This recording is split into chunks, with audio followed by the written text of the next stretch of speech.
من الشيطان الرجيم بسم الله الرحمن الرحيم إن يوم الفصل كان ميقاتا يوم ينفخ في الصور فتأتون أفواجا وفتحت السماء فكانت أبوابا وسيرت الجبال فكانت سرابا إن جهنم كانت مرصادا للطاغين مآبا لابثين فيها أحقابا لا يذوقون فيها بردا ولا شرابا إلا حميما وغساقا جزاء وفاقا إنهم كانوا لا يرجون حسابا وكذبوا بآياتنا كذابا وكل شيء أحصيناه كتابا فذوقوا فلن نزيدكم إلا عذابا قال المؤلف والمفسر رحمه الله تعالى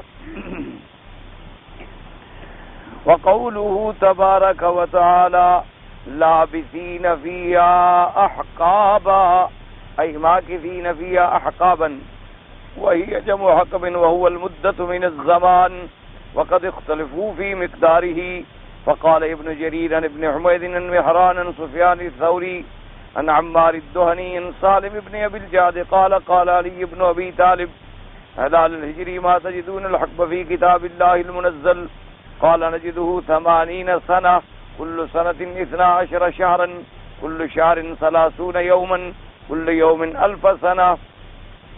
اب مفسر رحمت اللہ علیہ اللہ تبارک و تعالیٰ کے قرآن پاک کی ان آیات مبارکہ کی جو سورۃ النبأ کی آیات ہیں ارشاد فرما رہے ہیں کہ کافر جہنم میں رہیں گے احقابا لابثین فیہا احقابا یعنی اے ماکثین فیہا احقابا. احقاب جو ہے حقب کی جمع ہے اور اس سے مراد کیا ہے تو بعض علماء نے فرمایا وَهُوَ الْمُدَّةُ مِنَ الزَّمَانِ یعنی ایک بڑی مدت. اب وہ مدت کتنی ہے اس کے اندر مختلف اقوال ہیں جیسے کہ الحمدللہ خلاصہ درس میں آپ سن چکے ہیں. اب مفسر رحمت اللہ علیہ فرماتی ہیں کہ حضرت علی بن ابی طالب رضی اللہ تعالیٰ عنہ نے ہلال ہجری سے کہا کہ بھئی قرآن میں جو احقاب اور حقب کا لفظ آیا ہے اس کے بارے میں آپ لوگ حقب کو کتنی مدت تصور کرتے ہیں تو انہوں نے کہا کہ ہمارے ہاں اس کا مدت جو ہے وہ ہوتی ہے 80 سال یعنی 80 سال کا ایک حقبہ ہوگا. اب وہ سال جو ہے کل سنت 12 شہرن اس کے 12 مہینے ہوں گے اور کل شہر 30 یومن ہر مہینہ جو ہے وہ 30 دن کا ہوگا اور کل یوم 1000 سنت اور ہر دن جو ہے وہ 1000 سال کے برابر ہوگا. تو اس لیے بعض لوگوں نے اور حضرت علی ابن ابی طالب سے بھی یہی قول مشہور و معروف ہے. وَهَكَذَا رَوَى عَنْ أَبِي هُرَيْرَةَ وعبد الله بن عمرو وابن عباس وسعيد بن جبير وعمرو بن ميمون والحسن وقتادة والربيع بن أنس والضحاك وعن الحسن والسدي أيضا 70 سنة انہوں نے کہا کہ 70 سال کہتے ہیں حقبہ کو. وعن عبد الله بن عمرو الحقب 40 سنة كل يوم منها كألف سنة مما تعدون رواهما ابن ابی حاتم. عبداللہ ابن عمرو سے بھی یہ روایت آئی ہے انہوں نے فرمایا کہ عقبہ جو ہے وہ ہوتا ہے 40 سال کا 40 سنہ لیکن ہر دن جو ہے وہ 1000 سال کے برابر ہوگا. وقال بشیر بن کعب ذکر علی ان الحقب الواحد 300 سنة 12 شهرا كل سنة 360 يوما كل يوم منها كألف سنة. بشیر ابن کعب فرماتی ہیں کہ میں نے یہ بھی سنا ہے کہ حقب جو ہے ایک وہ ہے 300 سال کے برابر اور ایک سال جو ہے وہ ہے 12 مہینے کے برابر اور ہر سال کے 360 دن ہیں اور ہر دن جو ہے وہ ہے 1000 سال کے برابر. ورواه ابن جرير وابن ابي حاتم ثم قال ابن ابي حاتم ذكر عمرو بن علي بن ابي بكر الاسفيدي قال حدثنا مروان بن معاويه الفزاري عن جعفر بن الزبير بن القاسم عن ابي امامه عن النبي صلى الله عليه وسلم في قوله تبارك وتعالى لابثين فيها احقابا قال فالحق الشهر 30 يوما والسنة 12 شهرا والسنة 360 يوما كل يوم من 1000 سنة مما تعدون فالعقب 30,000 سنة وهذا حديث منكر جدا والقاسم هو والراوی عنہ وهو جعفر بن الزبیر کلاہما متروک. انہوں نے کہا کہ اس حساب سے ایک حقب جو ہے وہ بنے گا 30,000 کو پھر 1000 سے ضرب دیں تو یعنی تقریباً 30 لاکھ سال. لیکن مفسر فرماتے ہیں کہ یہ روایت جو ہے منکر ہے، چونکہ اس میں ایک تو راوی جو قاسم ہے اور قاسم نے پھر روایت کی ہے جعفر بن الزبیر سے، ایک تو اس کے اندر جعفر بن الزبیر عن القاسم، تو یہ دونوں جو ہے متروک ہیں، ان کی روایت کا اعتماد نہیں ہے. تو لہذا یہ قول جو ہے یہ تو ایک انتہائی کمزور ترین قول ہے.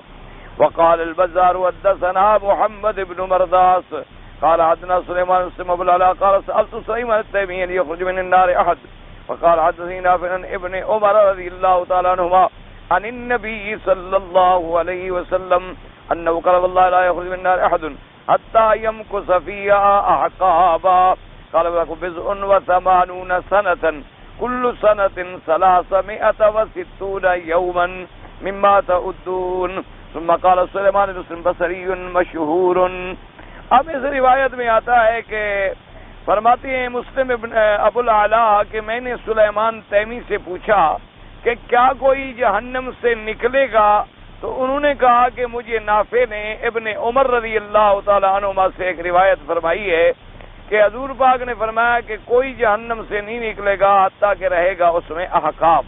اور حقب کتنا ہے؟ انہوں نے کہا 80 اور کچھ سال، اور ہر سال جو ہے وہ ہوگا 360 دن کا، اور 360 دن اسی طرح ہوں گے جیسے کہ ممبات ادون، جیسے کہ تم دنیا میں اس کا حساب کرتے ہو. تو اس لیے اب یہ بات خلاصہ درس میں بھی الحمدللہ آپ پڑھ چکے ہیں، سن چکے ہیں.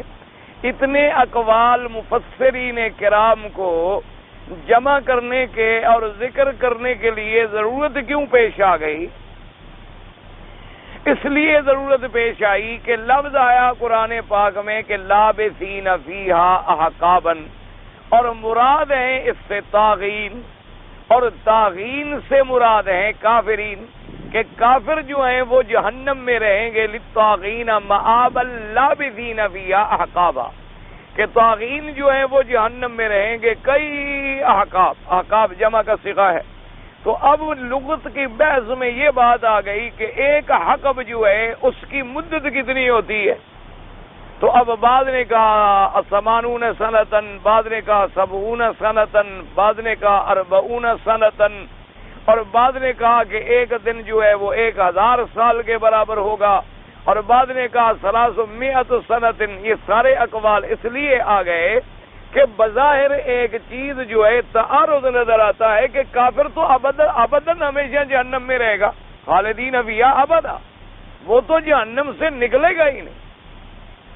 کلما ارادوا ان یخرجوا منها اعیدوا فیہا، اور ان کے لیے جو ہے فلہم عذاب مقیم، جملہ اسمیہ ہے کہ ان کے لیے دائمی عذاب ہے کافروں کے لیے. تو اب چلو 1 منٹ کے لیے ہم احقاب کو کتنا لمبا مان لیں، 2 کروڑ 80 لاکھ سال بھی اگر ہم ان کے مان لیں بقور ایک دن کے 1000 سال کے، تو 2 کروڑ 80 سال آخر گزر جائیں گے. تو اس کے بعد اس کا مطلب ہے کہ کافر جو ہے وہ جہنم سے نکل جائے. اور حالانکہ قرآن مجید کی آیات مبارکہ جو ہیں وہ یہ واضح فرماتی ہیں، نص قطعی اس پہ دلالت کرتی ہے کہ انہوں نے ہمیشہ جہنم میں رہنا ہے، کافر جہنم سے کبھی نہیں نکلے گا. اس لیے اب مفسرین کرام کو بڑی تردد ہوا اور بحث ہوئی کہ بھی احقاب کتنی ہوگا اور ایک عقبہ کتنی ہوگا. حالانکہ ہمیشہ بات یاد رکھیں کہ قاعدہ یہ ہے کہ علماء محققین نے اور سلف صالحین نے رحمت اللہ علیہم اجمعین نے فرمایا ہے کہ قرآن پاک جس چیز کے بارے میں کوئی تفصیل بیان نہ کرے، مثلا یعنی علی سبیل الاجمال بیان فرما دیں یا ایک چیز مبہم ذکر فرما دیں تو اس کی بحث میں پڑھنے کی ضرورت ہی نہیں. ایک اصولی قاعدہ. اسی طرح دوسرا قاعدہ مبارک یہ ہے قرآن پاک کا کہ آیات متشابہات اور آیات محکمات. آیات محکمات تو یہ ہوتی ہے نا جو بالکل واضح اور بین ہے، جن میں کسی قسم کا اشتباہ ہوتا ہی. اور بعض آیات مبارکہ جو ہیں وہ متشابہات میں شمار ہوتی ہیں کہ ان کے اندر 2 قول ہو سکتے ہیں. تو تو قاعدہ یہ ہے اسلاف کے نزدیک کہ متشابہات کو محکمات کی روشنی میں رکھا جاتا، یعنی وہ آیات متشابہات جو ہیں وہ تابع ہو گئی آیات محکمات. تو جب ہم آیات متشابہات کو محکمات کے تابع کر کے اسی روشنی میں دیکھیں گے تو بات سمجھ آ گئی کہ مثلا ایک جگہ اللہ نے فرما دیا کہ کافر رہیں گے احقاباً کئی احقاب، تو اس سے مراد یہ تھا کہ بڑی مدت، بڑی لمبی مدت. اور دوسری جگہ قرآن پاک نے وضاحت فرما دی کہ خالدین فیہا ابدا، کہ کافر رہیں گے اس میں ہمیشہ. تو اب جب ان دو آیتوں کو ہم نے سامنے رکھا تو مراد لمبی مدت سے بھی ہمیشہ تھا اور خالدین فیہا ابدا سے مراد بھی ہمیشگی تھی. تو لہذا کسی قسم کا کوئی تعارض نہیں، کسی قسم کا کوئی تردد نہیں، کسی قسم کا کوئی اختلاف نہیں. اس لیے ہمیں بلا وجہ ان لمبی ابحاث میں جانے کی ضرورت بھی نہیں تھی کہ اب ہم لغت کے طور پہ بحث شروع کریں کہ حقبہ کتنے کا ہوتا ہے اور وہ 80 سال کا ہوتا ہے یا 70 سال کا ہوتا ہے، اور 1 سال کے 12 مہینے ہوں گے اور 1 سال کے 360 دن ہوں گے، پھر ہر دن جو ہے وہ 1000 سال کے برابر ہوگا. تو اتنی لمبی بحث میں صرف علماء کرام اس لیے چلے جاتے ہیں تاکہ کوئی معارضین اسلام اور منکرین اسلام اگر اعتراض کریں کہ بھئی تو یہ تو حقبہ ہوا، حقاب ہوئے، تو نے کہا اس کی بھی تو اتنی بڑی لمبی مدت ہے، کروڑوں سال ہو گئے، تو کروڑوں سال پتہ نہیں کب ختم ہوں کب نہیں ہوں گے. تو اس لیے انہوں نے ایک روشنی ڈالی.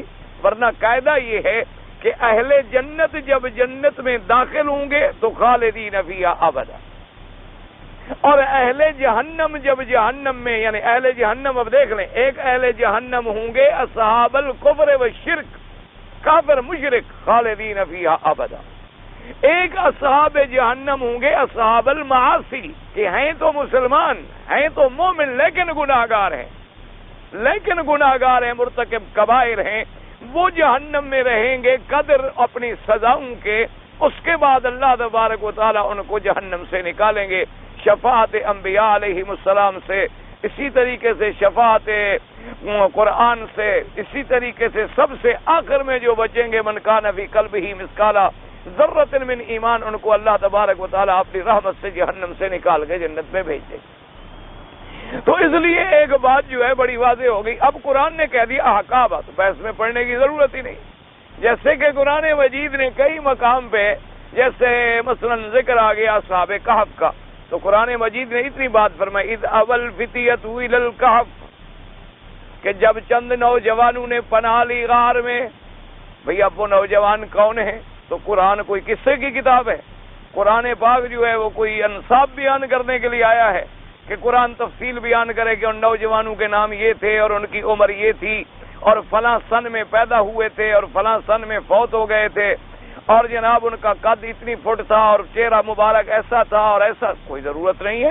مقصود تو صرف یہ تھا کہ یہودیوں نے مشرکین مکہ کو پڑھایا کہ یہ 3 سوال ہیں حضور پاک سے پوچھیں. ایک روح کے بارے میں، ایک ان لوگوں کے بارے میں جنہوں نے غار میں پناہ پکڑی، اور ایک ایسا بادشاہ بھی گزرا ہے جو مشرق بھی پہنچا ہے اور مغرب بھی پہنچا ہے. تو یہ 3 جو ہیں وہ کون ہیں؟ اگر حضور پاک جواب دیتے ہیں تو وہ اللہ کے نبی ہیں، اور حضور اگر جواب نہ دے سکیں تو پھر معلوم یہ ہوتا ہے کہ وہ اللہ کے نبی نہیں ہیں.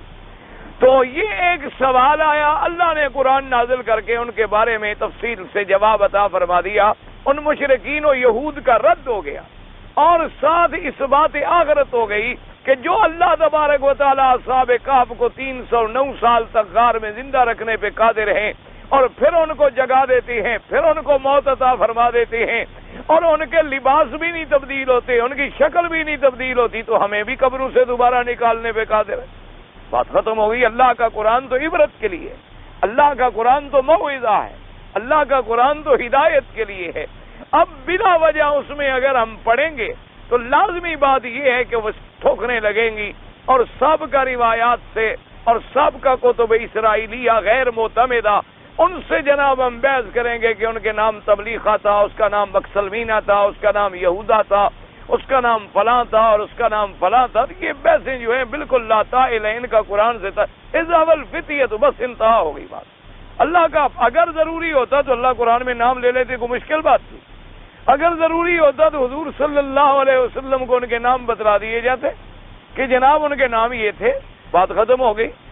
اسی طریقے سے کئی مقامات ایسی ہیں، جیسے کہ اب اگلا ایک قصہ آ گیا ذل کرنے، ابھی اب کون ہے؟ او جناب، دنیا نے اتنی بحثیں لکھی ہیں کہ مستقل کتابیں لکھ ڈالی گئی ذل کرنے۔ کسی نے کہا کون تھا، کسی نے اچھا اس کی وجہ یہ ہے، خدا کی قدرت یہ ہوتی ہے کہ جب آدمی مشکل میں پڑتا ہے تو مشکلات بھی بڑے عجیب ہوتے ہیں۔ دنیا میں جتنے اس لقب کے ساتھ لوگ گزرے ہیں ان کا نام بھی اسکندر تھا اور لقب بھی یہی تھا، یعنی لقب بھی ذوالقرنین تھا اور نام بھی اسکندر تھا۔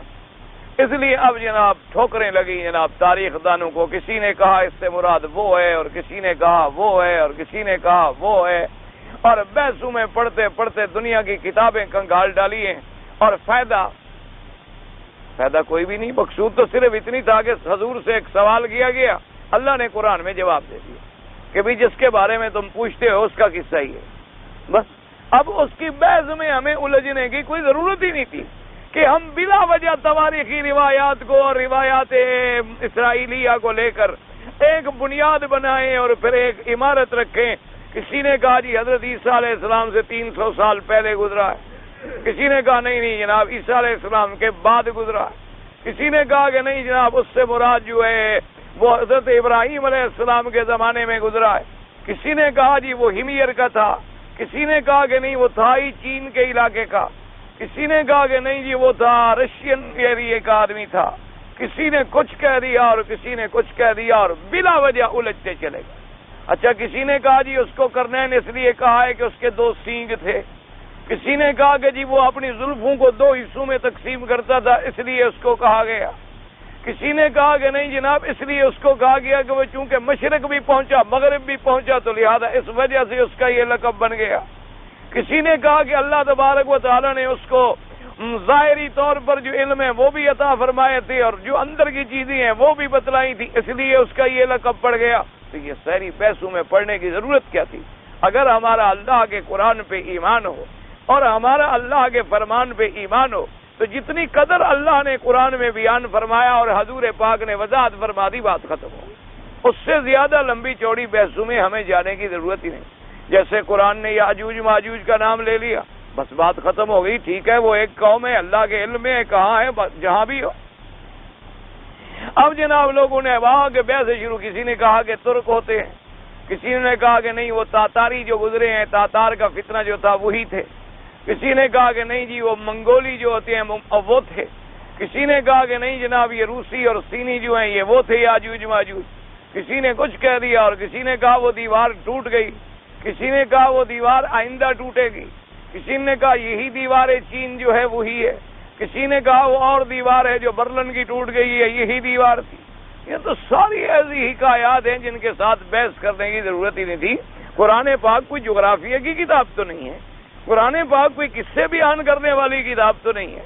اللہ کا قرآن حکمت ہے، اللہ کا قرآن ہدایت ہے، اللہ کا قرآن موعظہ ہے، اللہ کا قرآن باعث عبر ہے کہ وہ ان واقعات کو بیان کر کے عبرت دلاتا ہے کہ وہ خداوند قدوس جو اتنی بڑی قوموں کو ایک جگہ پہ بند کرا دینے پہ قادر ہے وہ تمہیں بھی قبر میں بند کر دینے پہ قادر ہے۔ اللہ تبارک و تعالیٰ اتنی مضبوط دیواروں کو توڑ کے ان کو نکالنے پہ قادر ہے تو تمہیں بھی قبر سے نکالنے پہ قادر ہے۔ تو ایک مقصد ہوتا ہے اللہ کے قرآن کا کہ مومن جو ہے اس سے عبر حاصل کرے اور اس سے عبرت حاصل کرے۔ ہاں تحقیق ان علوم میں ہوتی ہے کہ جن علوم میں اللہ نے بھی ہمیں اجازت دی۔ کیا معنی ہے؟ یعنی بعض مسائل ایسے ہوتے ہیں کہ ان کا تعلق قرآن پاک کے نصوص قطعیہ سے نہیں ہے، ان کا تعلق احادیث مبارک کے نصوص سے نہیں ہے، یعنی وہ علیحدہ ہیں، فروعی مسائل ہیں۔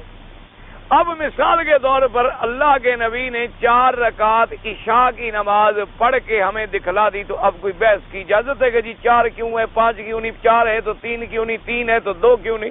کیا ضرورت؟ اچھا جی پھر مغرب کی نماز تو 3 رکعت ہے اور عشاء کی کیوں 4 ہے؟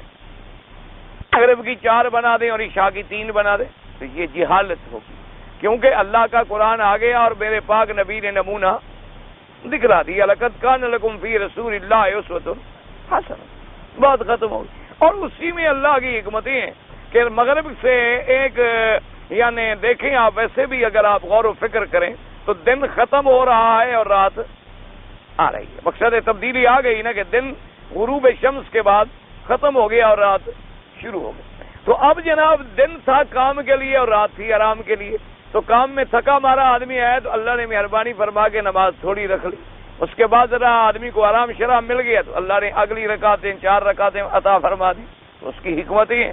لیکن یہ ضروری نہیں ہے کہ ہم کہیں کہ یہی مسئلہ ہے اسی لیے ایسا کیا گیا، نہ۔ تو اس لیے اگر فروعی مسائل ہیں تو ان میں علماء کو اجازت ہوتی ہے کہ وہ اپنے علوم کے ذریعے تحقیق کریں اور ان سے مسائل کا استنباط کریں اور اس کے اندر وہ مسائل کی تہ تک پہنچیں۔ لیکن جو چیزیں الحمدللہ کتاب و سنت سے واضح ہو جائیں، جو چیزیں نص قطعی سے ثابت ہو جائیں، جو چیزیں فرمان رسول پاک صلی اللہ علیہ وسلم سے ثابت ہو جائیں، اس میں دماغ لڑانے کی تو ضرورت ہی نہیں ہوتی۔ ان میں دماغ لڑایا جاتا ہے جیسے مثلا خواب ہوتا، اب خواب بھی ایک علم ہے، تعبیر بھی ایک فن ہے۔ اچھا اب اس میں معبر جو ہے تعبیر دینے والا تو جتنا بڑا عالم ہوگا اتنی بڑی بات وہ ڈھونڈے گا، اور ایک آدمی عام ہوگا تو اس کو ایک عام بات نظر آئے گی۔ جیسے ایک بڑا مشہور واقعہ لکھا حضرت نانوتوی رحمۃ اللہ علیہ کا، ان کے ایک بھائی تھے، انہوں نے حضرت کی خدمت میں آ کر ایک دفعہ عرض کیا۔ حضرت نانوتوی رحمۃ اللہ علیہ کو بھی علوم تعبیر سے بڑی مناسبت تھی، اور اللہ نے ویسے بھی اپنے وقت کے بہت بڑے محدث، بہت بڑے مفسر، اللہ کے ولی اور اللہ تبارک و تعالیٰ کے عباد صالحین میں سے تھے۔ ان کے ایک بھائی تھے، شاید محمد منیر ان کا نام تھا یا ایسے کوئی نام مبارک تھا، بہرحال۔ تو انہوں نے ایک دفعہ آگے عرض کیا اپنے حضرت کی خدمت میں کہ حضرت میں نے خواب دیکھا ہے کہ کچھ بطخیں جو ہیں وہ بریلی کی جانب سے، بریلی ایک جگہ کا نام ہے ہند میں، بریلی کی جانب سے اڑتی اڑتی آئیں اور میرے مکان کی چھت پہ بیٹھ گئی اور پھر چلی گئی۔ اس کی تعبیر کیا ہے؟ تو حضرت مولانا کے بھائی بھی تھے، بہرحال بے تکلفی بھی تھی آپس میں، بھائی جو تھے، تو حضرت مسکرائے، انہوں نے فرمایا بھی بات سنو، اگر تو مٹھائی کھلاؤ تو پھر تو تعبیر جو ہے ہم کوئی اچھی دیں گے۔ بھائیوں کی جیسی آپس میں بے تکلفی ہوتی ہے۔ انہوں نے کہا دیکھو اگر مٹھائی نہ کھلاؤ پھر تو تمہیں 11 روپے مہینے کی نوکری ملے گی، اور مٹھائی کھلا دو تو بھائی 20 روپے والی مل جائے گی۔ تعبیر یہ ہے۔ تو انہوں نے کہا حضرت میں مٹھائی کھلاتا ہوں، تو ہم نے فرمایا پھر ٹھیک ہے، مٹھائی کھلاتے ہو تو تمہیں 20 روپے کی نوکری اللہ پاک دے دے۔ خیر چند دن گزرے، انہیں بریلی سے ایک دوست نے خط لکھا کہ میں نے آپ کے لیے کوشش کی تھی، مجھے پتا چلا ہے کہ آج کل آپ برسر روزگار نہیں ہے، میں نے ایک محکمے میں درخواست دی تھی تو 20 روپے مہینے پر آپ کا تقرر ہو گیا ہے اور آپ ڈیوٹی پہ حاضر ہو جائیں۔ حضرت وہ خط لے کر حضرت کی خدمت میں آگے کہنے لگے بھائی جان وہ تو واقعی آپ کی تعبیر اللہ نے پوری فرما دی، مجھے تو 20 روپے مہینے کی نوکری مل گئی، لیکن یہ بات مجھے سمجھ نہیں آئی کہ مٹھائی کھلاؤ تو 20 روپے کی ملے گی اور مٹھائی نہ کھلاؤ تو 11 روپے کی ملے گی، یہ بات البتہ مجھے سمجھ نہیں۔ تو انہوں نے فرمایا کہ تم نے دیکھی تھی کہ بطخیں آئی ہیں میرے مکان میں، بطخ ایک حلال پرندہ ہے اور پرندوں کا شکار بھی اللہ نے جائز رکھا ہے، اس سے مجھے ایک بات تو یہ سمجھ آئی کہ تمہیں رزق حلال ملے گا، ایک بات تو مجھے یہ سمجھ آ گئی، اور دوسری یہ سمجھ آئی کہ بھئی وہ پرندے جو ہیں وہ اڑ کے تمہارے گھر میں آئے، تم ان کو نہیں لے آئے ہو، تو یہ بھی معلوم ہو گیا کہ اللہ وہ رزق تمہیں بغیر طلب کے، بغیر مانگے، بغیر محنت کے دیں گے۔ یہ بات بھی مجھے اسی ان کے پرندوں کے آنے سے سمجھ آ گئی۔ اور دوسرا بات یہ تھی 11 اور 20 کا چکر یہ تھا کہ فارسی میں بطخ کو کہتے ہیں بط، اور با اور طا کے ساتھ، اور عربی میں اسی کو کہتے ہیں بطن تشدید کے ساتھ، اس میں 2 طا ہوتی ہیں، طا کو طا میں ادغام کر کے پڑھا جاتا ہے، فارسی میں 1 طا ہوتی ہے، اور لغت عربیہ میں 2 طا ہوتی ہیں، ایک طا کو طا میں ادغام کر دیتے ہیں تو تشدید سے پڑھتے ہیں بطن، اور فارسی والے پڑھیں گے بط۔ اگر ہم فارسی والا لے لیتے ہیں تو ایک حرف بنا با کا اور ایک بنا تا کا، با کے 2 بن گئے اور تا کے 9 بن گئے تو 11 بن گئے، اور اگر 2 تا بنا دیں تو 9 اور 9 18 اور 2 20 بنتے تھے۔ اور یہ حضور پاک نے فرمایا ہے کہ معبر جو تعبیر دے گا اسی کے مطابق واقع ہو جاتا ہے خواب۔ تو اگر ہم اپنی نیت کر لیں گے عربی والے لفظ کی تو اللہ تمہیں 20 دے دے گے، اور اگر ہم نیت کر لیتے فارسی والے لفظ کی تو اللہ تمہیں 11 کی نوکری دیتے۔ تو اب اتنی مسائل کی گہرائیوں میں کیوں، یہ ایک فروعی بات، اس کا کوئی ایسے احکامات سے کوئی تعلق نہیں تھا، تو ان گہرائیوں اور گہرائیوں میں پھر علماء چلے جاتے ہیں۔ لیکن جو باتیں قرآن پاک سے 2 ٹوک واضح انداز میں ثابت ہو جائیں ان میں تو پھر کسی بحث کی گنجائش ہی نہیں ہوتی۔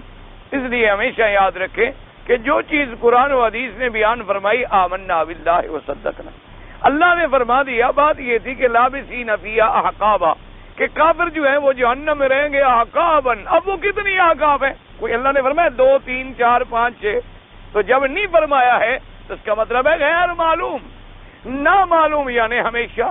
تو جب کسی کو لمبی مدت کے لیے کہا جاتا ہے تو اس کے لیے کبھی تو فرما دیا گیا احقابن، اور کبھی فرما دیا خالدین فیہا، اور کبھی فرما دیا خالدین فیہا ابدا، اور دوسری جگہ فرما دیا وَلَهُمْ عَذَابٌ مُقِيمٌ، اور کہیں فرما دیا کہ وہ کبھی جہنم سے نہیں نکلیں گے۔ تو بات واضح ہو گئی کہ کافر ہمیشہ جہنم میں رہے گا اور جہنم سے کبھی نہیں نکلے گا، اور مومن جو ہے وہ بھی جنت میں ہمیشہ رہے گا۔ ان کے لیے بھی آ گیا خالدین فیہا ما دامت السماوات والارض، دوسری جگہ آ گیا خالدین فیہا، اور تیسری جگہ آ گیا ابدا، اور چوتھی جگہ آ گیا لا یبغون عنہا حولا، کہ آدمی ہمیشہ ایک محل میں رہتا ہو، بڑا عجیب محل ہو، لیکن اکتا جاتا ہے نا، پھر اس کا دل کرتا ہے میں کسی دوسرے محل میں رہوں، کسی اس سے بجائے اللہ نے فرمایا نا میری جنت ایسی ہے کہ لا یبغون عنہا حولا،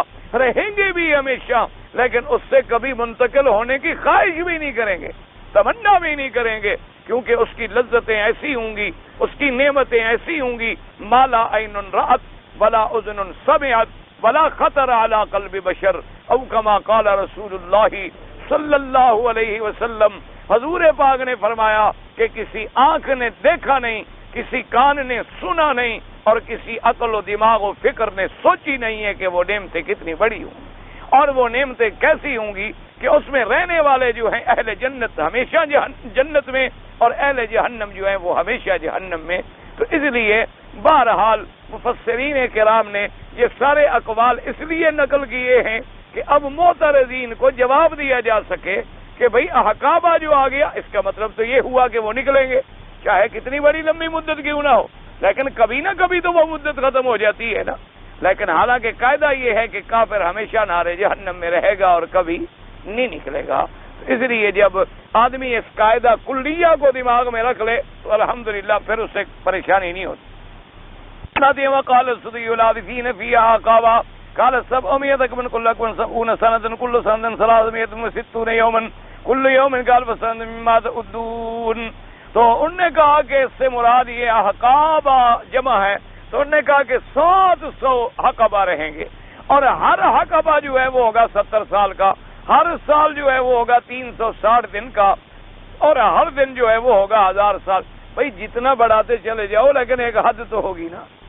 مثلا ایک آدمی کے پاس جی 1000 ہے تو حد ہے، 1 لاکھ ہے حد ہے، 1 کروڑ ہے کوئی حد ہے، 1 ارب ہے حد ہے، خرب ہے حد ہے، لیکن یہ ایک ہوتا ہے کہ بھی او للہ خزائن السماوات والارض، اللہ کے خزائن کی تو کوئی حد ہی نہیں، اور تو سارے خزائن السماوات والارض کا مالک جو ہے وہ اللہ تبارک و تعالی۔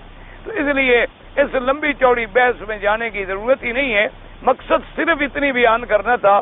اچھا، اور بعض علماء نے کہا کہ نا طاغین سے مراد جو ہے اسات ہیں، طاغین سے مراد جو ہیں گناہگار ہیں، کافر مراد نہیں ہے۔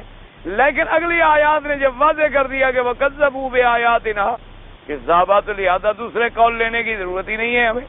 اور پھر یہ ہے کہ ان کے مقابلے پہ ہم اگلی آیتوں میں پڑھیں گے انشاءاللہ ان للمتقین مفازا۔ تو یہ قاعدہ ہے قرآن میں تقابل ہوتا ہے، ذکر اشقیاء ہو تو بعد میں ذکر سعداء ہوتا ہے، اگر ذکر سعداء ہو تو بعد میں ذکر اشیاء ہوتا ہے، کیونکہ اشیاء جو ہیں وہ تقابل سے، اشیاء جو ہیں وہ ایک دوسرے کے سامنے آنے سے زیادہ کھل کے واضح ہو جاتی ہیں اور زیادہ دل و دماغ میں وہ آ کے جم جاتی ہیں۔ اچھا، بعض علماء نے فرمایا کہ یہ آیت ہی منسوخہ ہے، کہ یہ آیت جو ہے منسوخ ہو گئی، یعنی پہلے تو یہ تھا کہ کئی عقاب رہیں گے، لیکن بعد میں آ گیا کہ وہ ہمیشہ عذاب میں رہیں گے، تو لہٰذا یہ آیت جو ہے ختم ہو گئی۔ بھئی یہ تو اللہ نے خبر دی ہے، نسخ منسوخ ہوتا ہی احکام میں ہے، نسخ منسوخ اخبار میں تو نہیں ہوتا، نسخ اور منسوخ جو ہے وہ تو احکام میں ہوتا، یعنی پہلے ایک حکم تھا کہ ہم بیت المقدس کی طرف نماز پڑھیں، اب دوسرا حکم آ گیا فول وجہ کا شطر المسجد الحرام کے نماز مسجد الحرام، تو پہلا حکم جو ہے وہ منسوخ ہو گیا۔ جیسے کہ پہلا ایک حکم تھا مثال کے طور پر کہ آدمی دن کو بھی روزہ رکھے اور رات کو اگر اس کو نیند آ جائے اور سو جائے تو اس کے بعد بھی روزہ شروع ہو گیا، لیکن بعد میں حکم آ گیا کہ اللہ تبارک و تعالیٰ نے احل لکم لیلۃ الصیام من الرفث النساء لباس لکم وانتم لباس لہن، اور اللہ نے فرمایا کلوا واشربوا حتی یتبین لکم الخیط الابیض، تو اب واضح ہو گیا، تو پہلا حکم ختم و منسوخ ہو گیا، دوسرا حکم جو ہے وہ نسخ۔ لیکن یہ تو اللہ خبر دے رہے ہیں کہ کافر جو ہیں وہ جہنم میں رہیں گے، اللہ تبارک و تعالی نے خبر بیان فرمائی ہے۔ تو بہرحال راجح قول مفسرین کا یہی ہے کہ قرآن نے فرمایا کہ ہمیشہ رہیں گے، لابسین فیہا احقابا، احقاب کا آگے اللہ پاک نے قرآن میں یہ نہیں بیان کیا کہ کتنا، اب ہم حقبہ کی تحقیق میں تو پڑھ گئے کہ 80 سال مراد ہے یا 70 خالدین فیہا ابدا، تو لہذا لمبی چوڑی بحث میں جانے کی ضرورت ہی نہیں۔ اصل میں علماء بھی مجبور ہوتے ہیں کہ وہ معارضین اسلام کے جواب دینے کے لیے ایسی لمبی بحثیں ذکر کر دیتے ہیں تاکہ طالب العلم جو ہے وہ ذرا روشنی میں آ جائے۔ اس لیے فرماتے ہیں کہ وقت قال مقاتل ان هذه الايه منسوخه بقوله تعالى فذوقوا فلن نزيدكم الا عذابا۔ انہوں نے کہا کہ مقاتل ابن حیان فرماتے ہیں کہ یہ آیت پہلی جو ہے یہ ختم ہو گئی، منسوخ ہو گئی، یعنی منسوخ الحکم، یعنی حکم منسوخ ہو گیا، تلاوت باقی ہے۔ تو کس آیت کے ساتھ کہ اللہ نے فرمایا فذوقوا فلن نزيدكم الا عذابا، کافروں کو کہا جائے گا کہ اب چکھو یہی جہنم، نہیں بڑھایا جائے گا تمہارا مگر عذاب، یعنی تم ہمیشہ عذاب میں رہو۔ تو لہذا اس آیت نے پہلی آیت کو تو کہتی ہیں کہ منسوخ فرما دیا۔ وقال خالد بن معدان رضی اللہ عنہ قلت الا ما شاء ربك في اهل التوحید رواہ ابن جریر۔ اب یہ دوسرا قول بھی بیان کر دیا کہ خالد ابن معدان فرماتی ہیں کہ خالدین فیہا ما دامت السماوات والارض الا ما شاء ربك۔ اچھا، اس میں آگے لابثین فیہا احقابا، تو انہوں نے کہا یہ اہل توحید کے بارے میں ہے کہ آدمی تو موحد تھا، آدمی تو مومن تھا، لیکن اصحاب کبائر میں سے تھا، اس کے بڑے بڑے گناہ تھے، تو ان کو اتنا گزارنا پڑے گا احقابا، لیکن پھر وہ ایمان کی وجہ سے جہنم سے نکال دیے جائیں گے۔ تو انہوں نے کہا کہ تاغین سے مراد یہاں کافرین نہیں، بلکہ یہاں وہ مومن مراد ہیں، وہ مسلمان مراد ہیں کہ عقیدہ ان کا خالص توحید کا تھا، لیکن اس کے ساتھ گناہگار تھے۔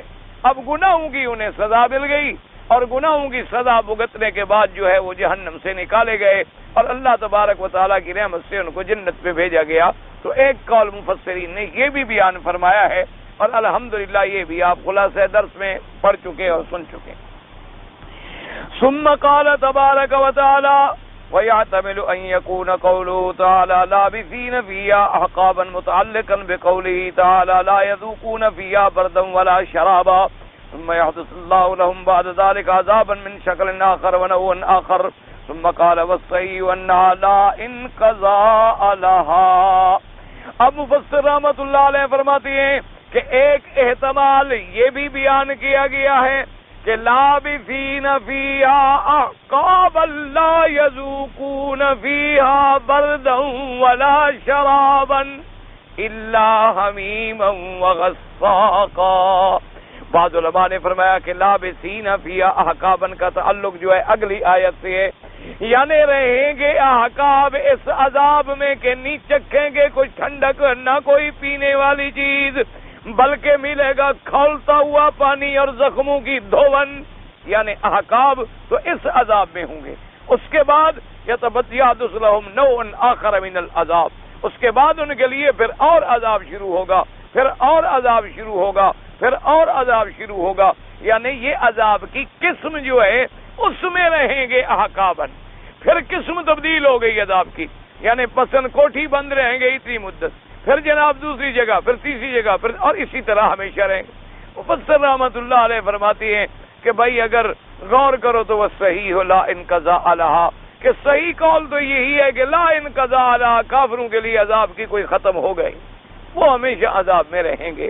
یہ تو انہوں نے کہا وَيَحْتَمِلُ وَقِيلَ، یعنی یہ بھی کہا گیا، یہ بھی کہا گیا اور یہ بھی احتمال ذکر کیا گیا۔ اصل بات تو وہی کی وہی ہے کہ کافر جو ہے ہمیشہ نارے جہنم میں رہے گا، خالدین فیہا ابدا۔ یرحمک اللہ۔ اب جناب فرماتی ہیں وقد قال قبل ذلك حدثني محمد بن عبد الرحيم البرقي قال حدثنا عمرو بن ابي سلمة عن زهير بن سالم سمعت الحسن يسر قوله تعالى لابسين فيها احقابا قال اما الاحقاب وليس لها عدة الا الخلود في النار ولكن ذكروا ان لك وسبعون سنة كل يوم ألف سنة مما تعدون۔ اب فرماتی ہیں کہ میں نے حضرت حسن سے پوچھا کہ لابسین فیہا احقابا کیا معنی؟ انہوں نے کہا احقاب کا معنی یہ ہے فلیس لہا عدت، کہ کوئی عدت معین تو اللہ نے نہیں کی۔ فرمایا احقابا معنی کیا ہے؟ الخلود، ہمیشہ ہمیشہ کافر جہنم میں رہے گا۔ باقی وہ فرماتی ہیں کہ احقاب کے بارے میں یہ تحقیق آ گئی۔ انہوں نے کہا بات سمجھیں کہ اللہ پاک نے تو معین نہیں کیا نا کہ کتنے احقاب، ایک جمع کا صیغہ ہے۔ علماء نے بعض اس بات پہ کی ہے کہ ایک حقبہ کتنے کا ہوتا ہے بس۔ اب احقابن کا معنی یہی ہے کہ وہ ہمیشہ جہنم میں رہیں گے۔ یہ تو صرف لفظ حقبہ کی تحقیق آ گئی کہ بھی ایک حقبہ کس کو کہتے ہیں۔ اس پر علماء نے اپنے اقوال نقل فرمائے، بعض نے کہا کہ 80 سال کو فرماتے ہیں، بعض نے کہا 70 سال، بعض نے کہا 40 سال، بعض نے کہا 700 سال، بعض نے کہا 300 سال، بعض نے کہا کہ ایک دن اسی طرح کا دن ہوگا، بعض نے کہا کہ ایک دن جو ہے وہ 1000۔ یہ تو صرف اس کی تحقیق تھی، ورنہ قرآن کی آیت کا ترجمہ کیا ہے کہ وہ ہمیشہ جہنم میں رہے۔ قرآن پاک کی آیت کا ترجمہ مبارک کیا ہے کہ وہ ہمیشہ جہنم میں رہیں گے۔ تو یہ اللہ تبارک و تعالی قرآن پاک میں ایسا جامع معنی کامل مکمل بیان ہے کہ اگر اللہ یعنی قلب سلیم عطا فرما دے اور آدمی قرآن پاک کی تشریح و تفسیر میں پابند ہو جائے قرآن کا اور فرمان پاک رسول صلی اللہ علیہ وسلم کا، تو الحمدللہ کوئی بھٹکنے والی بات ہی نہیں۔ آدمی الجھتا کب ہے کہ جب قرآن پاک کو اپنی عقل کے تابع کر دیتا ہے، اپنی رائے کے تابع کر دیتا ہے۔ عقل اور رائے جو ہے وہ تابع ہے کتاب و سنت کے، نہ کتاب و سنت تابع ہے ہماری عقل اور رائے کے۔ نہ تمام دنیا کے عقول اور رائے جو ہے وہ غلط ہو سکتے ہیں، لیکن اللہ کا قرآن اور سنت رسول جو ہے حضور پاک صلی اللہ علیہ وسلم کا فرمان مبارک جو ہے وہ کبھی غلط نہیں ہو سکتا، اس لیے کہ اللہ نے قرآن نبی کو خود پڑھایا ہے۔ تو جب پڑھانے والا خدا ہے تو خدا تو ہر غلطی سے پاک ہے، ہر صفت نقصان سے پاک ہے۔ تو جب اللہ نے فرمایا سنقرئک کا ہم تمہیں پڑھا دیں گے، اور پھر قرآن کی تفسیر بھی اپنے پاک نبی کو اللہ نے خود پڑھا دی، تو تفسیر بھی اللہ نے بیان فرما دی۔ قرآن پاک کو حضور کے سینے میں بھی اللہ نے خود جمع فرما دیا، اور قرآن پاک کو اللہ نے اپنے پاک پیغمبر کے سینے میں محفوظ بھی فرما دیا۔ اسی لیے تو یہ ایک عظیم نعمت ہے نا جی کہ قرآن جو ہے یہ ایک سب سے بڑا عظیم معجزہ ہے محمد مصطفیٰ صلی اللہ علیہ وسلم۔ اور معجزہ یاد رکھو کیا ہے، وہ دلیل نبوت ہوتا ہے۔ اچھا اب دیکھیں پہلی نبوتیں بھی ختم ہو گئیں، پہلے انبیاء کے نبوتیں جو تھیں وہ ختم ہو گئیں، تو ان کی دلیل نبوت بھی ختم ہو گئی، کیونکہ جب دلیل باقی نہیں رہی تو دعویٰ بھی باقی نہیں رہا۔ یعنی کیا مانا، موسیٰ علیہ السلام کو اللہ نے عصا دیا معجزہ اور ید بیضا دیا، تو اب نہ عصا ہے نہ ید بیضا ہے، دونوں دلیلیں جو تھی دلیل ختم تو نبوت۔ اللہ نے پاک نبی کو دلیل کیا دی قرآن، تو قرآن کی قیامت تک تو حضور کی نبوت بھی قیامت تک کہ دلیل نبوت موجود ہے تو نبوت بھی موجود ہے۔ نہ دلیل کبھی ختم ہو، نہ میرے مدنی پاک کی نبوت کبھی ختم ہے۔ تو ایک بنیادی بات ہمیشہ یاد رکھے کہ جب دلیل نبوت ختم ہو جاتی ہے تو نبوت بھی ختم ہو جاتی ہے، اگر دلیل نبوت باقی رہے گی تو وہ نبوت بھی باقی رہے گی۔ تو اللہ پاک نے حضور کو قرآن پاک کا ایسا معجزہ عطا فرما دیا کہ یہ قیامت تک باقی ہے۔ تو اگر قرآن قیامت تک باقی ہے تو حضور کی نبوت بھی قیامت تک کے لیے باقی ہے۔ نہ قرآن کا معجزہ کبھی ختم ہوگا، نہ حضور کی نبوت کبھی ختم ہوگی۔ تو اس لیے قرآن، لیکن اصول یہی ہوتا ہے کہ قرآن کو القرآن یفسر بعدہ بعدا، یا تو قرآن خود اپنی تفسیر بیان کرتا ہے یا قرآن کی تفسیر بیان کریں گے حضرت محمد الرسول اللہ صلی اللہ علیہ وسلم۔ پھر اللہ نے قرآن سمجھنے والے صحابہ پیدا فرمائے رضوان اللہ علیہم اجمعین، ان میں خلفائے راشدین کا بڑا مقام ہے، اور اسی طرح پھر ربیع ابن کعب رضی اللہ تعالی عنہ، زید بن ثابت رضی اللہ تعالی عنہ، عبداللہ ابن مسعود رضی اللہ تعالی عنہ، ان لوگوں کو اللہ نے پھر ابن عباس رضی اللہ تعالی عنہ، ان لوگوں کو اللہ نے پھر قرآن کا خصوصی فہم عطا فرمائی تھی اور خصوصی علم عطا فرمایا تھا۔ اللہ تبارک و تعالی نے ان کو اتنا بڑا مرتبہ بخشا تھا کہ صحابہ کی عظمتوں کو تو آدمی سمجھ نہیں سکتا۔ ایک دفعہ حضرت عبداللہ ابن مسعود رضی اللہ تعالی عنہ ایک کھجور کے اوپر چڑھ رہے تھے۔ حضرت عبداللہ ابن مسعود رضی اللہ تعالی عنہ جو تھے بڑے خفیف آدمی تھے، اور آپ کی پنڈلیاں مبارک جو تھی وہ بڑی پتلی پتلی تھی۔ حضرت عبداللہ ابن مسعود رضی اللہ تعالی عنہ، ایسے آپ نے دیکھا ہوگا نا، بعض دنیا میں ایسے آدمی ہوتے ہیں بڑے تر و تازہ لیکن پنڈلی پتلی ہوتی، بعض ویسے ہی خفیف ہوتے ہیں۔ تو حضرت عبداللہ ابن مسعود رضی اللہ تعالی عنہ کی پنڈلیاں جو ہیں وہ بڑی خفیف تھی۔ تو آپ ایک کھجور پہ چڑھ رہے تھے تو پنڈلی نظر آ رہی تھی، تو کچھ صحابہ مسکرائے کہ دیکھو بھی کتنی باریک پنڈلی ہے، دیکھو کتنی خفیف آدمی ہے۔ تو حضور نے فرمایا کیا تم میرے عبداللہ ابن مسعود کی پنڈلی کو دیکھ کر ہنس رہے ہو؟ تمہیں پتا ہے کہ اس ایک پنڈلی کو اگر پوری دنیا کے ساتھ وزن کیا جائے تو یہ قیامت میں بھاری ہو جائے گی۔ اللہ نے اس کو اتنا علم دیا ہے، اللہ نے اس کو اتنا وزن دیا ہے قیامت والے دن، اس کا اتنا بڑا شان ہے، تم اس کو کیسے سمجھ رہے ہو؟ تو صحابہ رضوان اللہ علیہم اجمعین کو اللہ نے پھر خصوصی علوم سے نوازا کہ انہوں نے علوم پڑھے۔ رضوان اللہ علیہم اجمعین نے کس سے؟ حضرت محمد الرسول اللہ صلی اللہ علیہ وعلا آلہ واصحابہ وسلم تسلیما کثیرا کثیرا۔ اس لیے مفسر رحمۃ اللہ علیہ فرماتی ہیں وقال سعید عن قتادہ قال اللہ تعالی لابسین فیہا احقابا، کیا معنی فرماتے ہیں؟ وَهُوَ مَا لَا انقطاع لَهُ، اس کا معنی یہ ہے کہ ان کا عذاب ختم نہیں ہوگا۔ وَكُلَّمَا مَضَىٰ عَقَبٌ جَاءَ عَقَبٌ بَعْدَهُ، ایک عقبہ گزرے گا تو دوسرا، پھر دوسرا گزرے گا تو تیسرا، یعنی وہ ہمیشہ جہنم میں رہیں گے۔ وقال الربیع بن انس لابسین فیہا احقابا قال لا يعلم عدد هذه العقاب الا الله عز وجل۔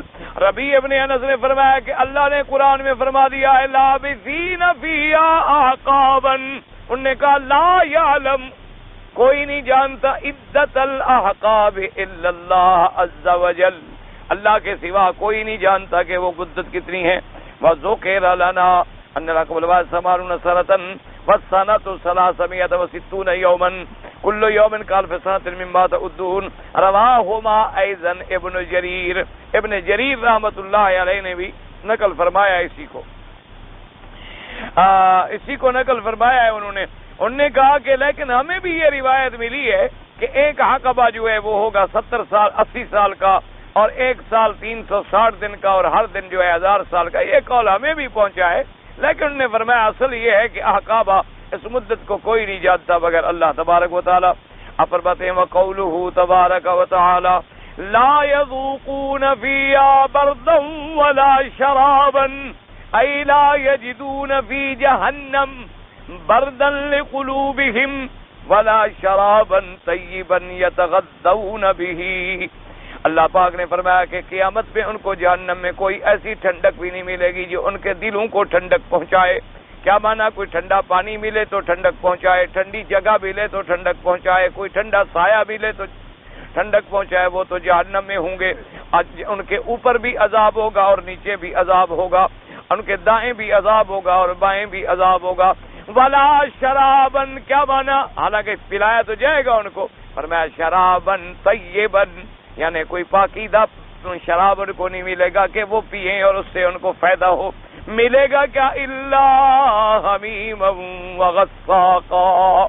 ولہذا قال تبارک و تعالی الا حمیما وغساقا. قال ابو الاستسقاء من البرد الحمیم ومن الشراب الغساق. اللہ پاک نے فرمایا، آپ دیکھیں پہلے قرآن میں ہے نا، لا یذوقون فیہا بردا ولا شرابا الا حمیما وغساقا. استثناء ہے. اب حمیمن کا استثناء ہے بردن سے، اور شرابن کا استثناء ہو گیا غساقا سے، کہ ان کو کوئی ٹھنڈک نہیں ملے گی. کیا ملے گا؟ کھولتا ہوا حمیم، گرم پانی. ان کو کوئی اچھا شراب نہیں ملے گا. کیا ملے گا؟ غساقن. غساق کیا ہوتا ہے؟ جو زخموں کی دھون نکلتی ہے. اللہ معاف فرمائے. نعوذ باللہ من نار جہنم وعذاب جہنم. اس کے بعد فرماتے ہیں قضا قال الربیع بن انس فاما الحمیم فهو الحار الذي قد انتهى حره والغساق هو ما اجتمع من صديد اهل النار ورقم وجروه فهو بارد لا يستطاع بردی فلا يواجه من نتنه. اب مفسر رحمۃ اللہ علیہ فرماتے ہیں کہ حمیم کس کو کہتے ہیں؟ وہ کہتے ہیں حمیم یعنی کل حار قد انتہا، جو اپنی شدت حرارت پہ پہنچا ہوا ہو، گرم پانی. اسی لیے حمام کو کہتے ہیں نا حمام. حمیم حمام مادہ ایک ہے، کیونکہ حمام میں آپ نے دیکھا نا آدمی نہا کے نکلے تو بھاپ نکلتی ہے، گرمی سی محسوس ہوتی ہے. اور پہلے تو حمام ہوتے ہی ایسے تھے، جو اصل حمام ہوتے ہیں کہ اندر وہ ایک گرمی رکھی جاتی ہے تاکہ آدمی جب اندر آئے تو اس کا پسینہ جو ہے نکل جائے اور مسام کھل جائے. اسی لیے اچھا دوست کو بھی کہتے ہیں ولا صدیقن حمیم. حمیم دوست کو کیوں کہتے ہیں؟ کہ اس کو تیرے دکھ سے دکھ پہنچتا ہے، تیری تکلیف سے تکلیف پہنچتی ہے، تیری پریشانی سے پریشانی پہنچتی ہے، تیری خوشی سے خوشی پہنچتی ہے. تو فرمایا ان کے پینے کے لیے کیا ہوگا؟ حمیم ہوگا. اور کہا کہ غساق کیا ہوگا؟ انہوں نے کہا کہ جہنمیوں کو جب عذاب ہوگا، ان کے جو آنسو بہ رہے ہوں گے، ان کے زخموں سے جو پیپ بہ رہی ہوگی، ان کے زخموں سے جو مادہ بہ رہا ہوگا، وہ اکٹھا کیا جائے گا. مانگیں گے تو کہیں گے یہی پیو. کیونکہ یہ تو قاعدہ ہے نا جی کہ جزا ملتی ہے جن سے عمل سے. ایک قاعدہ یاد رکھو. دنیا میں جو لوگ شراب پیتے ہیں، محرمات پیتے ہیں، مخدرات پیتے ہیں، دنیا میں جو لوگ حشیش اور نعوذ باللہ ثم نعوذ باللہ یہ محرمات چیزیں جن کو اللہ نے حرام کر دیا ہے، جیسے افیون ہے، گانجا ہے، بھنگ ہے، یہ تمام مسکرات ہیں، دخان ہے، سگریٹ ہے، یہ تمام محرمات ہیں، حرام چیزیں. یہ تمام حرام چیزیں ہیں جن کا مقصد کیا ہے؟ ان میں یعنی ما سوائے ضیاء کے اور کوئی چیز حاصل نہیں ہوتی. ضیاء مال، ضیاء وقت، ضیاء نفس. یعنی آپ مجھے بتائیں مثلا سگریٹ ہے، سگریٹ پینے سے کیا خیال ہے آپ کا؟ آدمی موٹا تازہ ہو جاتا ہے، اس کے دل و دماغ کو کوئی قوت پہنچتی ہے. اعضائے رئیسہ کے لیے طاقت کا ذریعہ کیا ہے؟ ضیاء مال بھی ہے، ضیاء وقت بھی ہے، اور ضیاء نفس بھی ہے. ایک آدمی نے مثلا ایک سگریٹ کی ڈبی خریدی ہے دکان کی 2 ریال کی، اب 5 پی گئے ہیں حضرت صاحب شام تک، تو 10 ریال تو ضیاء مال بھی ہو گیا، ضیاء وقت بھی ہو گیا کہ اسی دھوئیں میں بیٹھے ہوئے ہیں. حضرت نہ ماں یاد ہے، نہ باپ یاد ہے، نہ خدا یاد ہے، نہ رسول یاد ہے. یعنی زندگی میں آگ کے دھوئیں میں بیٹھا ہے، خوش ہو رہا. کوئی ایسا پاگل آپ نے دنیا میں دیکھا جو دھوئیں پہ خوش ہوتا ہو؟ ایسا مجنون آدمی آپ نے دیکھا ہے دنیا؟ اور یہ دھواں بھی منہ سے نکال رہا ہے اور خوش بھی ہو رہا. پتہ نہیں کس بات کی خوشی ہوتی. اچھا، اور پھر بعض لوگ تو پھر دھواں ناک سے نکالتے ہیں، بڑے اپنے آپ کو ترقی کے، جو بہت زیادہ ترقی کر جاتے ہیں، بہت ترقی یافتہ جو ہوتے ہیں نا جی یہ پینے والے، وہ بڑے خوش ہوتے ہیں کہ دیکھو جناب منہ سے میں نہیں نکال رہا، میں نے ناک سے نکالا. یعنی اللہ نے جتنے سوراخ دیے ہیں ہر جگہ سے شاید نکالنا شروع کر دیں. ترقی کرتے جا رہے ہیں نا. اب 2 تو ان کو مل گئے نا جی، تو باقی بھی تو کچھ سوراخ رہ گئے ہیں، تو وہاں سے بھی بہرحال یہ کوشش میں لگے ہوں گے، ہو سکتا ہے کچھ عرصے تک وہاں بھی کامیابی حاصل کر لیں. تو ضیاء نفس بھی ہے. اچھا، اور پھر یہ ہے کہ تمام دنیا کا اتفاق ہے کہ یہ چیزیں جو ہیں آدمی کے حلق میں، بدن میں، پھیپھڑے میں امراض کے پیدا کرنے کا سب سے بڑا ذریعہ ہے. کھانسی پیدا کرنے کا آپ نے دیکھا ہوگا کہ جتنا سگریٹ کا عادی آدمی ہے صبح اٹھے گا تو اس کو کھانسی ٹھیک لگے گی، اور جناب پھر اس کی کھانسی رکتی ہی نہیں جب تک کہ وہ پھر سگریٹ نہ پیے۔ اچھا اس کی سگریٹ تبدیل کر دو تب بھی کھانسی کی اس کو شروع ہو جائے گی تکلیف، اور جناب صبح کو اٹھے گا وہ بیچارہ پیشاب نہیں کر سکتا، لیٹرین نہیں جا سکتا جب تک آگ نہ لگائے۔ آپ نے دیکھا ہے؟ اچھا آپ دیکھیں، ایمان سے کہیں مجھے ایک بات بتائیں کہ آپ نے کبھی کھانا بھی لیٹرین میں کھایا ہے؟ کھایا ہے؟ کوئی کھاتا ہے؟ اگر یہ اچھی چیز ہوتی تو لیٹرین میں پی جاتی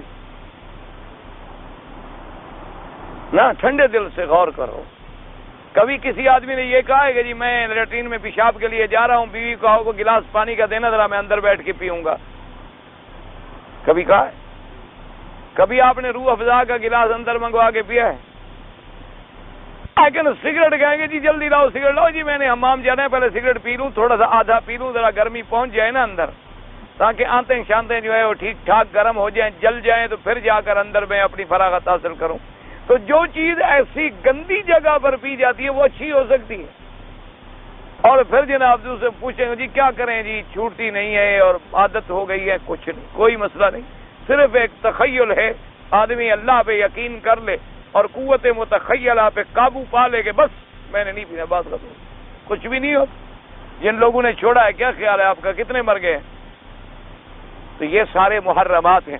تو اب دنیا میں جناب وہ مسکرات میں، مخدرات میں اور دخان میں اور شراب میں اور افیم میں اور حشیش میں اور لذت میں پڑا رہا۔ اللہ فرمائے کہ اب آؤ پینے کے لیے میں نے کیا رکھا ہے، کھولتا ہوا پانی اور جہنمیوں کے نکلے ہوئے پی، اب یہ پی، کیونکہ جزاء وفاقہ مل رہا ہے نا، اسی طریقے سے سزا مل رہی ہے جیسے دنیا میں اس نے۔ اب دیکھو نا، دنیا میں انہوں نے سونا پہنا، آخرت میں محروم ہو گئے، دنیا میں ریشم پہنی، آخرت میں محروم ہو گئے، دنیا میں روزہ نہیں رکھا، آخرت میں سزائیں مل گئیں۔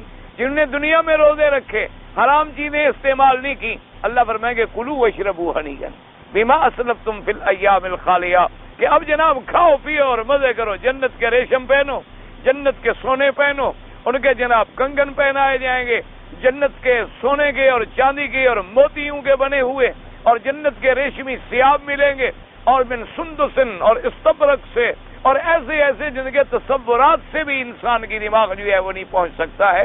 اس لیے ہمیشہ قاعدہ ہے، فرمایا الا حمیما وغساقا، ان کو یہ ملے گا۔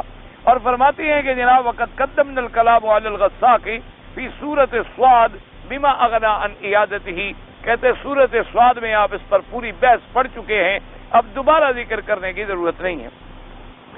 اجارنا اللہ من ذالک بمنہ وکرمہ، اللہ تبارک و تعالی ہمیں اپنے کرم سے اور اپنے احسان سے اس عذاب سے نجات عطا فرمائے۔ قال ابن وکیل المراد لا یذوقون فیہا بردا یعنی النوم، بعد نے فرمایا کہ برد کا معنی یہاں نوم ہے، کہ ان کو جہنم میں نیند بھی نصیب نہیں ہوگی۔ ردت فرا شفا علی وصدنی عناوان قبلاتها البرد، انہوں نے کہا کہ مجھے برد سے مراد ہے نعاس اور نوم۔ قد ذكر اول بأزويل أحد وقد رواه النبيات من طريق سطي مرتي ونقلوا عن مجاهد ايضا وقال البغوي النبي عبيد الكسائي ايضا وقوله تعالى جزاء وفاقا، اي هذا الذي صاروا اليه من هذه العقوبة وفق اعمالهم الفاسدة التي كانوا يعملونها في الدنيا، اللہ نے فرمایا ہم ان کو اسی مطابق عذاب دے رہے ہیں جیسے برے برے کام انہوں نے دنیا میں کیے تھے، جیسے بری چیزیں انہوں نے دنیا میں پی تھی میرے حلال کو چھوڑ کر، اب اسی طرح کی سزا ملے گی۔ قالہ مجاہد وقتادہ وغیر واحد ثم قال تعالی انہم كانوا لا يرجون حسابا، ای لم یکونوا یعتقدون ان ثم دارا یجازون فیہا ویحاسبون، ان کو تو یہ عقیدہ بھی نہیں تھا، یہ یقین بھی نہیں تھا کہ کوئی آخرت کا دن بھی آئے گا جس میں ہم پر حساب و کتاب بھی ہوگا۔ وَكَذَّبُوا بِآيَاتِنَا كِذَّابًا، أي وكانوا يكذبون بحجيج الله ودلائله على خلقه الذي أنزل على رسله صلى الله عليه وسلم فيقابلون بالتكذيب والمعاندة، اللہ نے فرمایا کہ انہوں نے ہمیشہ جھٹلایا اللہ کی نشانیوں کو، اللہ کے دلائل اور آیات کو جو اللہ نے اپنے پیغمبروں پہ اتاری ہیں نشانیاں، اور ان کو انکار کیا اور جھٹلاتے رہے۔ کذابا تکذیبا بستر ہے، وہ مسلم غیر پھر قالوا وقسم عربی یستفت الفراء للبروتی الحلق احب الیک والقصار وانشد بعضهم القصار، تو مقصد ہے کہ پوچھ رہا تھا کہ آپ حلق کروائیں گے یا بال کٹوائیں گے، مقصد ہے کذابن قصار یعنی اس کا یہ مصدر ہے بغیر کسی فعل کے. وقوله تبارک و تعالی وکل شیء احصیناہ کتابا اے وقت علمنا احوال عباد کل مکتبنا علیہم فسنجزیہم علی ذلک ان خیرا فخیر وان شرا فشر. اللہ نے فرمایا کہ ہم نے اپنے بندوں کے تمام عمل جانتے ہیں اور صرف جانتے نہیں پھر ہم نے ان کو لکھوا کے محفوظ بھی کر دیا ہے تاکہ اس کے مطابق ان کو بدلہ دیں گے. اگر عمل بہتر ہوں گے ان خیرن فخیر بدلہ بھی بہتر ہوگا, اگر عمل برے ہوں گے تو بدلہ بھی برا ہوگا. ان شرن فشر. وقوله تبارک و تعالی فذوقوا فلن نزيدكم الا عذابا ایقال للنار ذوقوا ما انتم فيه ونزيدكم الا عذابا من جنسه واخر من شکلہ ازواج. کہا جائے گا جہنمیوں کو کہ چکھو تم جس عذاب میں ہو, اب نہیں بڑھایا جائے گا مگر تمہارے اوپر عذاب اسی جنس کا یا اور جنس کا. وقال قتادہ نبی ایوب العزیز عبد اللہ بن قال من ذل اهل النار آیت شد من هذه الايه. حضرت عبداللہ ابن عمر فرماتی ہیں کہ جہنمیوں کے لیے اس آیت سے زیادہ سخت آیت کوئی نہیں کہ نہیں بڑھے گا مگر عذاب ہی بڑھے گا, کمی تو ہوگی نہیں. فذوقوا فلن نزيدكم الا عذابا قال فهم في مزيد من العذاب ابدا. ہمیشہ عذاب بڑھتا چلا جائے گا. وقال نبی حاتم حدثنا محمد المصطفى السوري قال حدثنا خالد بن عبد الرحمن قال حدثنا جسر بن فرقد حسن قال سألت أبا برزة الأسلمي عن أشد آية في كتاب الله على أهل النار. انہوں نے کہا کہ میں نے ان سے پوچھا کہ جہنمیوں کے لیے سب سے زیادہ شدید آیت قرآن میں کون سی ہے. انہوں نے کہا سمعت رسول اللہ صلی اللہ علیہ وسلم قرأ فذوقوا فلن نزيدكم إلا عذابا قال هلك القوم ما عصيهم الله عز وجل. حضور نے فرمایا کہ برباد ہو گئی وہ قومیں جنہوں نے اللہ کی نافرمانی کی. جسر ابن فرقد ضعیف الحدیث بالکل لیت ہے, ویسے یہ راوی ضعیف ہے لیکن بہرحال اس میں تو کوئی شبہ نہیں ہے کہ یہ سخت ترین آیت ہے کافروں کے لیے, کیونکہ اب تو کمی کا مسئلہ ختم ہو گیا, زیادتی کا حکم ملا کہ عذاب بڑھتا چلا جائے گا بڑھتا چلا جائے گا بڑھتا چلا جائے گا اور ہمیشہ وہ عذاب میں رہیں گے. سر نماز ادا کرنے کے بعد اگر میں کوئی قضا نماز ادا کروں تو بھائی حنفی مسلک کے مطابق تو بہتر یہ ہوتا ہے کہ آپ اس کی قضائیں جو ہیں مغرب کے بعد کریں. ان کے نزدیک مطلقاً عصر کی بعد نماز نہ پڑھی جائے, گو بعض اقوال میں رعایت بھی ہے, لیکن یہاں حرمین میں بعض ائمہ کے نزدیک ہر وقت چونکہ نماز کی اجازت ہے لہذا وہ فرماتے ہیں اگر عصر کے بعد بھی ہو. اور ان کا مقصد یہ ہوتا ہے کہ اگر کوئی نماز ایسی ہے جیسے طواف آ گیا, جیسے جنازہ آ گیا, یا جیسے کسی نے قضا پڑھنی تھی, یا جیسے کسی نے تحیت المسجد پڑھنی تھی, تو وہ فرماتے ہیں کہ یہاں ہر وقت پڑھ سکتا ہے چاہے کوئی وقت بھی دن کا کیوں نہ ہو. لیکن احناف کے نزدیک بہرحال ان کا راجح قول یہی ہے کہ فجر کے بعد بھی نہ پڑھے جب تک سورج نہ چڑھ جائے, اور عصر کے بعد بھی نہ پڑھے جب تک کہ سورج ڈوب نہ جائے. اب یہ پتہ نہیں کیسا سوال ہے بھائی. ایک گاؤں تھا, گاؤں ویران ہو گیا, وہاں مسجد تھی, اس مسجد کا سامان کسی دوسری مسجد میں لگا دے, مسجد کا مسجد میں کوئی حرج نہیں. حضور صلی اللہ علیہ وسلم بشر ہیں, حضور صلی اللہ علیہ وسلم اور انبیاء کو اللہ نے حیات برزخی عطا فرمائی ہے. یعنی مکتب کے لوگ بولتے ہیں حضور صلی اللہ علیہ وسلم پتہ ہے مسجد میں ہر جگہ جو اللہ کے انبیاء کو یا اولیاء کو ہر جگہ موجود اور حاضر ناظر مانے وہ کافر ہو جاتا ہے. نماز جنازہ کے بعد دعا مانگنا بدعت ہے, اور جب ختم کرتے ہیں یا ہمارے ہاں کو چمیدات کرتے ہیں کہتے ہیں حضور آ گئے ہیں, یہ عقیدہ رکھنا بالکل کفر اور شرک تک پہنچ جاتا ہے, اللہ معاف فرمائے.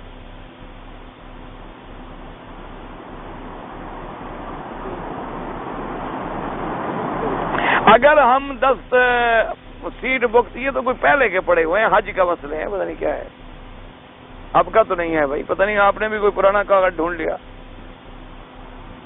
قرض لیا تھا, ابھی مانگا تھا, وہ نہیں دیتے. ایک آدمی کو میں نے قرض لیا تھا اور میں مانگتا ہوں وہ نہیں دیتے, بھائی قیامت میں تو دے گا, اب چاہے نہ بھی دے تو آخرت میں دے گا, اور آخرت میں زیادہ ہم محتاج ہوں گے. یہاں تو چلو ادھر ادھر سے مانگ پانگ کے گزارا کر لیں گے, لیکن آخرت میں کیا ملے گا؟ تو جن کے بعد ہمارا قرض ہوگا یہی کام آئے گا. اگر یہاں نہیں دیتا ہے تمہارا بھلا ہے, آخرت میں تمہیں نیکیاں مل جائیں گی پیسوں کے بجائے. اب تو دنیا میں گزارا ہو جائے گا، باقی مولوی کیا کر سکتا ہے؟ میرے تو اپنے لوگ کھا گئے، مجھے نہیں دیتے تو میں کیا کروں؟ میں نے کہا ٹھیک ہے ابھی نہیں دیتے ہو تو آخرت میں صحیح۔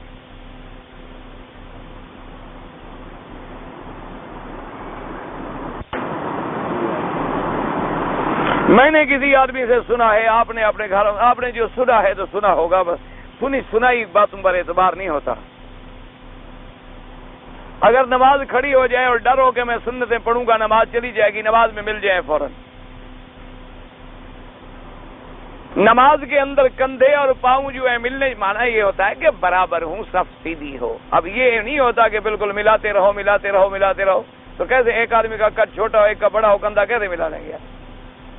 مانا یہ ہوتا ہے کہ سب سیدھی ہو۔ اب سب سیدھی کیسے کریں؟ بھئی کندھے کے برابر کندھا اور گٹے کے برابر گٹا، پاؤں کے برابر پاؤں، تاکہ بات ملانے کے لیے سمجھائی جاتی ہے کہ صف میں ٹیڑھا پن نہ آئے، کجی نہ آئے، آگے پیچھے نہ آئے، صف میں زیادہ جگہ فاصلہ نہ چھوڑیں، مل کے کھڑے ہوں اور برابر سیدھے کھڑے ہوں، کندھے کے برابر کندھا ہو۔ مقصود یہ ہوتا ہے۔ اگر کوئی آدمی بیمار ہو یا کسی کو زہریلے جانور نے ڈس لیا ہو تو اس کو دم کرنا جائز ہے؟ ہاں بالکل جائز ہے۔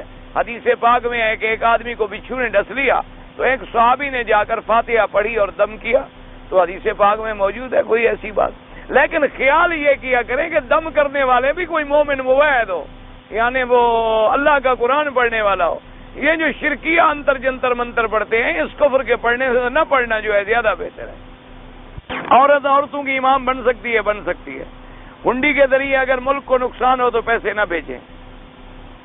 والدین کے لیے حج کر سکتے ہیں، کر سکتے ہیں۔ اگر نماز کھڑی ہو جائے اور میں سنتیں پڑھ رہا ہوں، یقین ہو کہ مجھے رکعت مل جائے گی تو پوری کر لو، ورنہ سلام پھیر دو اور فرض میں شامل ہو جاؤ، بعد میں سنتیں پوری کر لو۔ قربانی کا کوئی گوشت دے تو کھانا جائز ہے، جائز ہے۔ باقی عرفات جب آئے گا، مسئلے عرفات والے عرفات کے دن انشاءاللہ۔ والد زندہ ہیں، بیمار ہیں، حج نہیں کر سکتے، آپ کر سکتے ہیں۔ ایک آدمی طواف کر رہا تھا، اس کو کسی دوسرے نے پیسے دے دیے تو اس نے لے لیے، تو وہ کیا کرے؟ مستحق نہیں ہے، نہیں ہے مستحق تو اور کسی مستحق کو دے دیں، بس کوئی بات نہیں، خود مستحق نہیں ہے۔ اس کی وجہ یہ ہے نا کہ بعد ہمارے ایسے ہوتے ہیں نا بیچارے، یہ ہوتے ہیں لاکھوں پتی، شکل دیکھو تو لگتے ہیں یتیم ہیں بیچارے۔ بعد ہمارے ایسے بھی ہیں نا، اللہ کی نعمتوں کا ایسا حق ادا کرتے ہیں، جو باپ دادے نے جو کرتا خرید کر کے دیا تھا ابھی تک وہی رکھا ہوا ہے، اور لاکھوں پتی، کروڑوں پتی بیچارے ایسے لگتے ہیں دور سے کہ یہ مستحق ہیں زکات کے۔ اب دیکھنے والے نے غریب سمجھا، پکڑا دیا۔ اور بعض ایسے ہوتے ہیں ماشاءاللہ، ہوتے غریب ہیں، رہتے ٹھیک ٹھاک ہے، حالانکہ وہ مستحق ہوتے ہیں غریب زکات کے، لیکن دیکھنے والا یہ سمجھتا ہے یہ تو ماشاءاللہ یار بڑا آدمی ہے، کیونکہ عام طور پر یہی ہوتا ہے نا جی کہ آدمی کو ظاہراً اچھا رہتا ہو تو اب کسی کو کیا پتا ہے اس کے اندر کا کیا حال ہے۔ تو بہرحال اگر کسی نے تمہیں پیسے دے دیے ہیں اور تم مستحق نہیں ہو، اپنی شکل بھی اچھی بناؤ۔ حضور پاک نے فرمایا ہے کہ اللہ اگر نعمت دے لیراث النعمت علیک، اللہ کی نعمت